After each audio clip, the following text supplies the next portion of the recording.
Hello again, everyone. This is Dan the Man. I've decided for the 18th season of Big Brother to do some commentary videos. Since I don't have time to do commentary on every episode this season, and I'm also not crazy enough to try to do commentary for every episode, I've decided to do a new video after each eviction. I'll try to steer clear of spoilers, with the exception of who wins the head of household, if that isn't revealed in the eviction episode, but I'll be sure to give you warning before I do in those cases. So with all that out of the way, let's begin.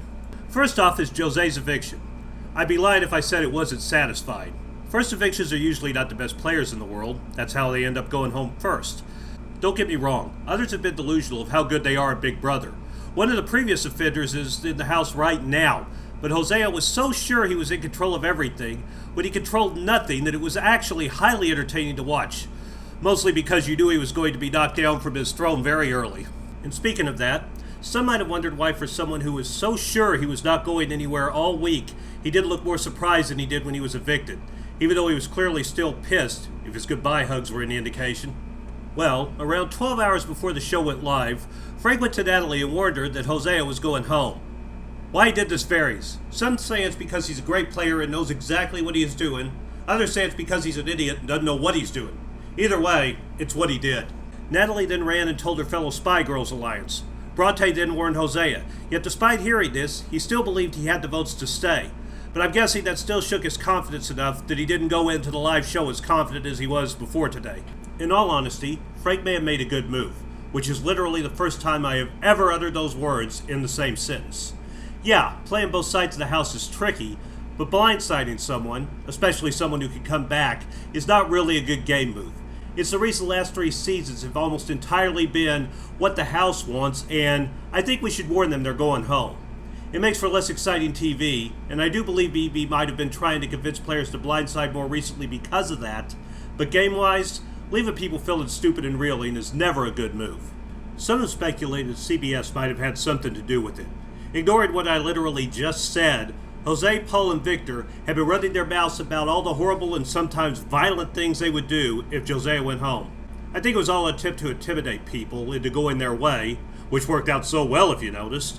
But having no control over what people do in a live show, it's possible BB didn't want to risk them going off half-cocked. I'm not so sure that's the case, especially since CBS couldn't have known telling Michelle would lead to Bronte telling Jozea, but wouldn't be the first time CBS interfered. The episode ended with the head of household competition still going on, but through the magic of live feeds, I know who won. For anyone who doesn't want to know, stop now. Really, stop now. Last warning. Okay, Paulie won HOH. Although Paulie is not part of the 8-pack, he's close enough to most of the members of that group, I'm guessing the vets will continue to get their way, barring someone telling him how on the outs he is, but I don't see that happening. Most likely, he'll either put up Paul or Victor, or some combination of the two. Honestly, I have no problem with either of those two jackholes going home.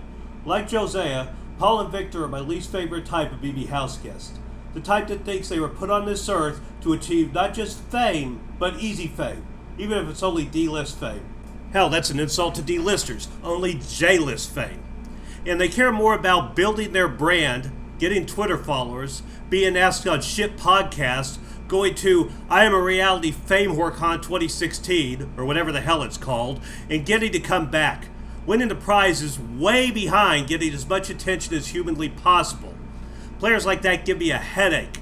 Thankfully, we're already 1 down, but seeing 2 go in a row would be heaven.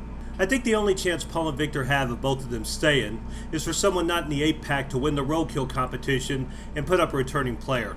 It's possible that if that happens, the newbies in the 8-pack, as well as enough of the rest of the house, will come to the realization that getting out the veterans is the best chance to go far, because those 4 will almost surely be in it to the bitter end and will not take a newbie with them, unless they fall for one of them and have some kind of showmance. But honestly, I don't see either of them doing that, and if a returning player actually does go up, BB will do everything in their power to stop that from happening. And with this group of mostly people not familiar with Big Brother, and many desperate for the 15 minutes of fame over winning, it probably won't be too hard to convince them to change their mind. So my picks for going home this week are either Paul or Victor. Victor would be the bigger threat, but I'm betting most of the house would rather be rid of Paul because the guy is annoying as hell. So it's a toss-up where it goes, but unless Paulie only puts up one of them and the other wins veto, then I'm sure one of them is going home. And on a final note, I want to say one thing. The new HOH comp format is complete crap.